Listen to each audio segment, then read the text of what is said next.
Assalamualaikum warahmatullahi wabarakatuh.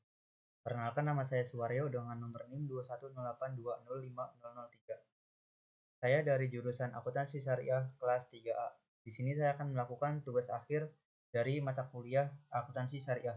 Di sini saya akan membahas mengenai sumber hukum dan syariah Islam.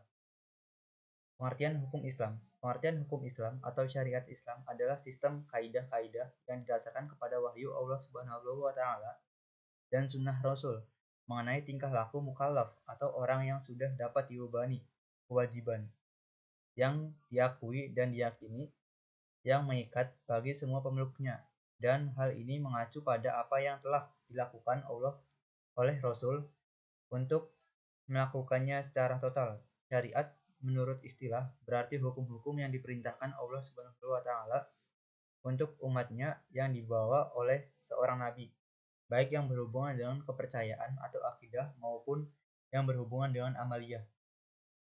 Kemudian ada jenis dan definisi sumber hukum Islam.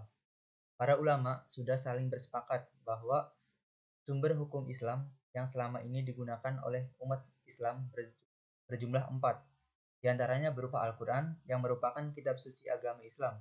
Kemudian ada hadis, ijma, dan yang terakhir adalah qiyas. Al-Quran adalah wahyu Allah yang diturunkan kepada Nabi Muhammad SAW sebagai mukjizat yang paling besar dan agung melalui malaikat Jibril dengan jalan mutawatir sebagai petunjuk bagi seluruh manusia dan merupakan pahala bagi yang membacanya. Al-Quran merupakan kalam Allah Subhanahu wa taala yang paling sempurna.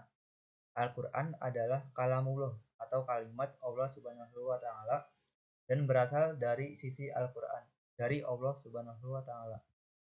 Kemudian ada hadis. Hadis adalah satu dari 4 sumber hukum Islam yang disepakati para ulama. Hadis menjadi rujukan bagi umat muslim untuk menjelaskan hukum-hukum yang terdapat dalam Al-Quran.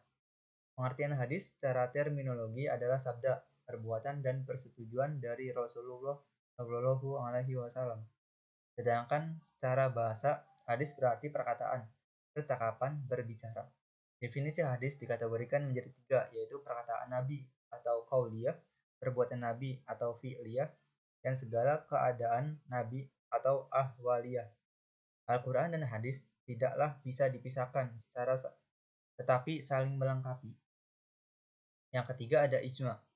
Secara bahasa, ijma adalah mengumpulkan masalah yang setelah itu diberi hukum atas masalah tersebut, lalu diyakini. Sedangkan menurut istilah, ijma adalah kesepakatan pendapat dari seluruh ahli ijtihad setelah Rasulullah Muhammad SAW wafat. Kedudukan ijma ini adalah sebagai sumber hukum Islam yang ketiga setelah Al-Quran dan hadis. Yang keempat atau yang terakhir yaitu qiyas. Secara bahasa adalah tindakan mengukur sesuatu yang kemudian dinamakan. Sedangkan secara istilah, qiyas adalah penetapan hukum pada suatu perbuatan yang saat itu belum ada ketentuannya dan kemudian didasarkan dengan yang sudah ada ketentuannya. Kemudian ada dasar-dasar ajaran Islam.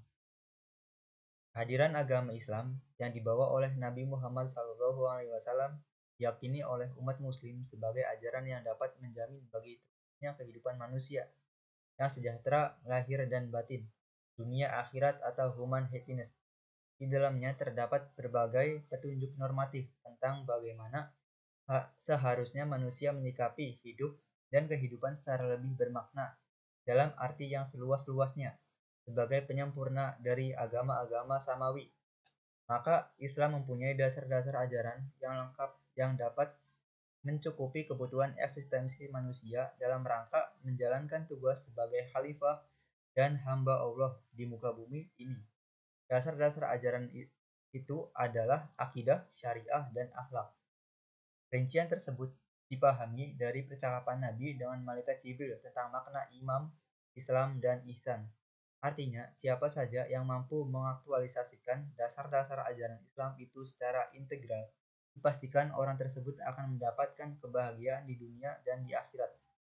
Dasar-dasar ajaran Islam pada hakikatnya yaitu berbicara tentang kerangka umum dari ajaran agama. Islam itu sendiri. Apabila Islam diibaratkan dengan sebuah bangunan, dengan melihat dasar-dasar ajaran Islam itu, orang sudah bisa mengetahui bagaimana bentuk bangunan Islam seutuhnya. Seluruh dasar-dasar atau pokok ajaran Islam adalah sangat penting serta tidak dapat dipisahkan antara satu dengan yang lainnya. Sekian dari saya, kurang lebihnya mohon maaf. Wallahul muwaffiq ila aqwamit thoriq. Wassalamualaikum warahmatullahi wabarakatuh.